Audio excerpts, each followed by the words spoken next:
இனியவளே உனது இருவிழி உன் பலரச குவளையில் விழுந்த எறும்பு நிலை எனது நிலை விலக விருப்பமில்லையே பூவே.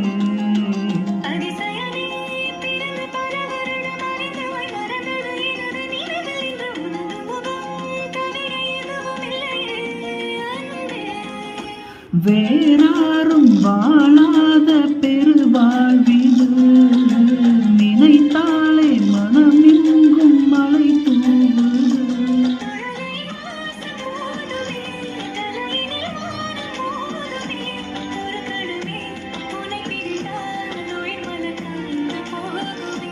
நீதானே பொஞ்சாதி நானே உன் சரிபாதி.